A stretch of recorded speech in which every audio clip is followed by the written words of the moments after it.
30वें राष्ट्रपति Harry Trueman ने ये बात कही थी।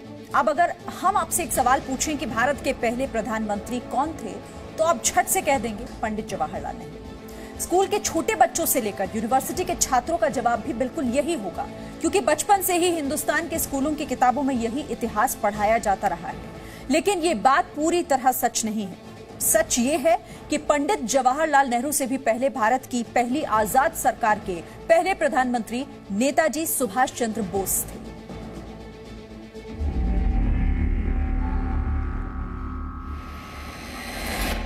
हमें अपना खून बहाना है, हमें कुर्बानी उठाना है।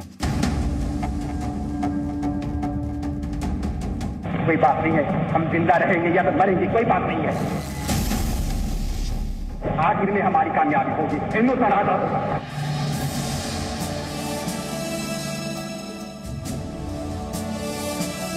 अखंड भारत की जो पहले सरकार, जिस सरकार की पहला प्रधानमंत्री थे नेताजी सुभाष चंद्र बोस, ये इतिहास दबाया गया है, छिपाया गया है।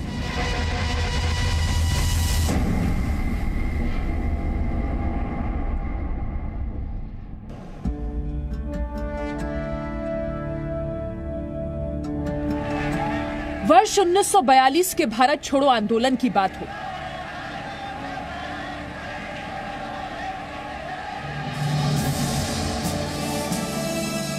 अंग्रेजों भारत छोड़ो की चिंगारी से 15 अगस्त 1947 को मिली संपूर्ण आजादी की बात हो। Long years ago, we made a tryst with destiny, and now the time comes when we shall redeem our pledge. At the stroke of the midnight hour, when the world sleeps, India will awake to life and freedom. Bharat के पहले प्रधानमंत्री पंडित जवाहरलाल नेहरू द्वारा दिल्ली में लाल किले के Lahori gate के ऊपर भारत का राष्ट्रीय ध्वज फहराने की बात हो।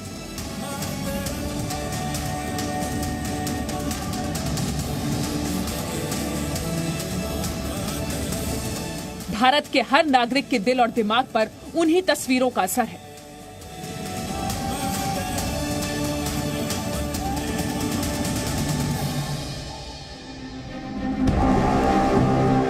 लेकिन देश की राजधानी दिल्ली से 2481 किलोमीटर दूर 30 दिसंबर 1943 को अंडमान निकोबार द्वीप पर हुई उस ऐतिहासिक घटना की बात कोई नहीं करता, जिस दिन देश में पहली बार अंग्रेजी जैक उतारकर तिरंगा फहराया गया, जहां न सिर्फ आजाद हिंद फौज के महानायक नेताजी सुभाष चंद्र बोस ने अंग्रेजों की हेकड़ी निकाली, बल्कि 15 अगस्त 1947 से 44 महीने पहले ही यानी 30 दिसंबर 1943 को जब भारत के इस हिस्से को अंग्रेजों से आजाद करा लिया गया। देश की 135 करोड़ की आबादी को पंडित नेहरू की ट्रिस्ट विद डेस्टिनी वाली स्पीच तो याद है, लेकिन किसी को अंडमान निकोबार द्वीप पर नेताजी सुभाष चंद्र बोस द्वारा दिए गए ऐतिहासिक संदेश के बारे में जानकारी ही नहीं है। न ही उनके देश पर मर मिटने वाले जुनून की बात याद है, जिसमें सिर्फ कामयाबी का जिक्र था। हमें अपना खून बहाना है, हमें कुर्बानी उठाना है। कोई बात नहीं है, हम जिंदा रहेंगे या तो मरेंगे, कोई बात नहीं है।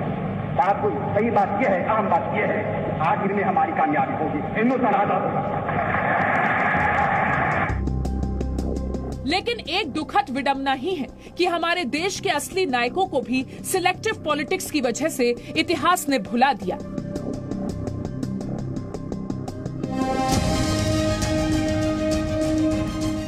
जिस लाल किले पर विक्ट्री परेड का सपना नेताजी सुभाष चंद्र बोस ने 30 दिसंबर 1943 को देखा था, और इसी सपने को जीने के लिए भारत की पहली आजाद सरकार के प्रधानमंत्री ने अंग्रेजों का यूनियन जैक उतारकर अंडमान निकोबार पर पहली बार तिरंगा फहराया। उस सपने को 3 साल पहले मोदी सरकार ने आजाद हिंद सरकार का तिरंगा लाल किले पर फहराकर 75 साल बाद पूरा किया। यह आजाद हिंद सरकार ये सिर्फ नाम नहीं था, बल्कि नेताजी के नेतृत्व में इस सरकार द्वारा हर क्षेत्र से जुड़ी योजनाएं बनाई गई थी। इस सरकार का अपना बैंक था, अपनी मुद्रा थी, अपना डाक टिकट था, अपना गुप्तचर तंत्र था, सशस्त्र क्रांति, अभूतपूर्व, मैं समझता हूं असाधारण कार्य था। देश को ये तस्वीरें याद है जब 15 अगस्त 1947 को संपूर्ण आजादी मिली। लेकिन सच ये है कि 30 दिसंबर 1943 को अंडमान निकोबार को अंग्रेजों की गुलामी से नेताजी सुभाष चंद्र बोस ने पहले ही आजाद करा दिया था।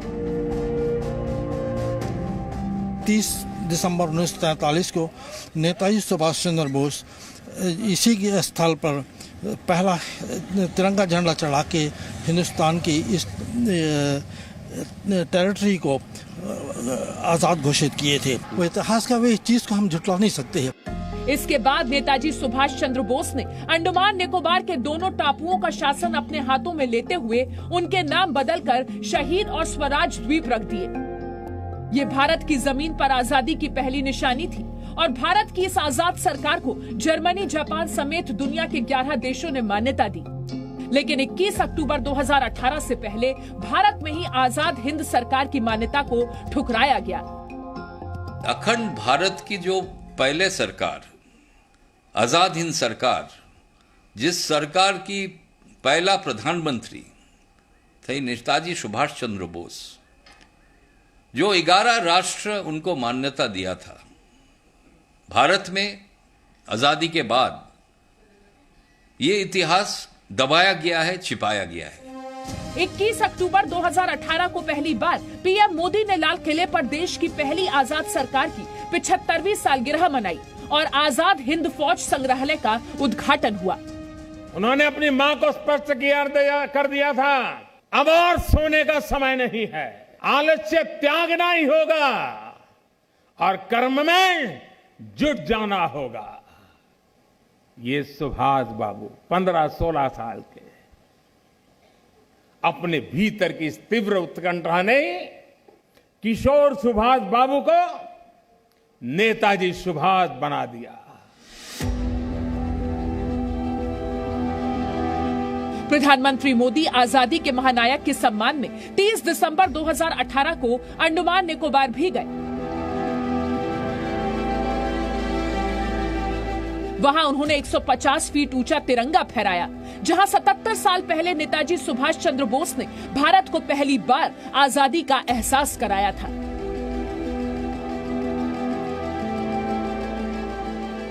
दिसंबर 1943 की उस ऐतिहासिक घटना को आज 75 वर्ष पूरे हो गए हैं। आज उसी की याद में यहां 150 फीट ऊंचा ध्वज फहराकर हमने अपने इस दिन को देशवासियों की चिर स्मृति में अंकित करने का एक नम्र प्रयास किया है। देश की पहली आजाद भारत की स्थापना नेताजी सुभाष चंद्र बोस ने 21 अक्टूबर 1943 को की थी, लेकिन भारत की पहली आजाद सरकार के पहले प्रधानमंत्री नेताजी सुभाष चंद्र बोस इस घटना के बाद इतिहास के पन्नों में खो गए। ये उस वक्त की बात है जब द्वितीय विश्व युद्ध के दौरान पूरी दुनिया युद्ध की आग में जल रही थी। तब भारत के लोग अपनी आजादी के लिए संघर्ष कर रहे थे।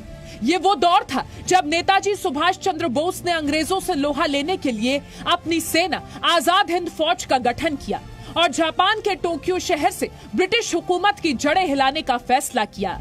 नेताजी के इस दृढ़ निश्चय को साकार करने के लिए देश के हर क्रांतिवीर ने अपनी जान की बाजी लगा दी।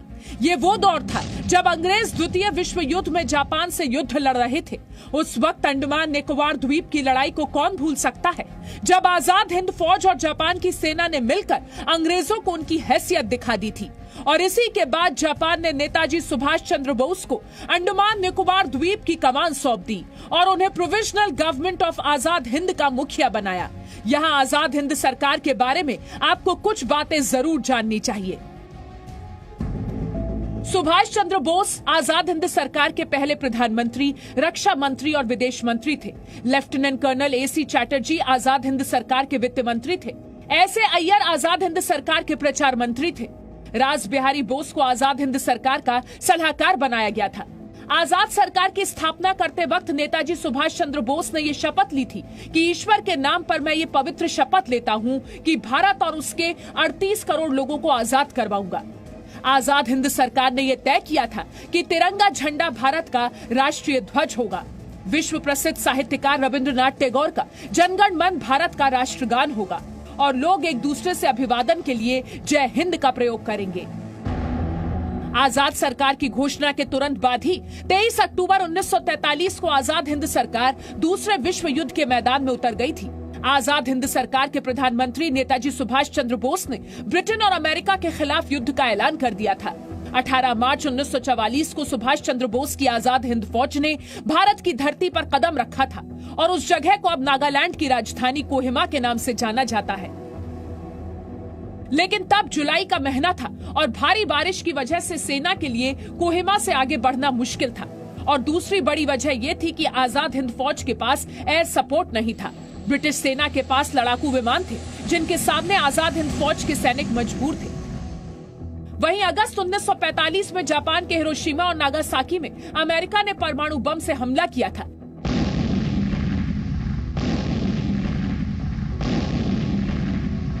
जिसके बाद जापान ने सरेंडर कर दिया। अमेरिका और ब्रिटेन ने दूसरा विश्व युद्ध जीत लिया था, लेकिन नेताजी सुभाष चंद्र बोस ने हिम्मत नहीं हारी थी।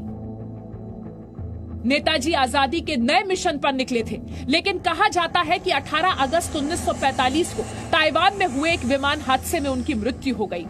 हालांकि उनकी मृत्यु आज भी एक रहस्य है। Bureau report, ji media.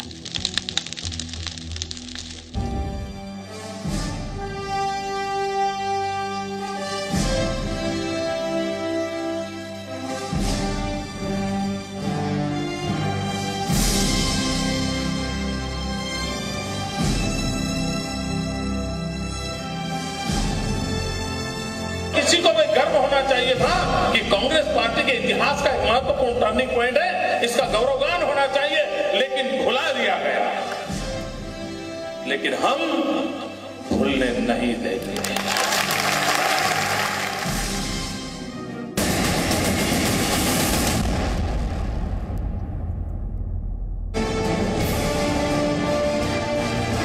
We want to expel British power from India.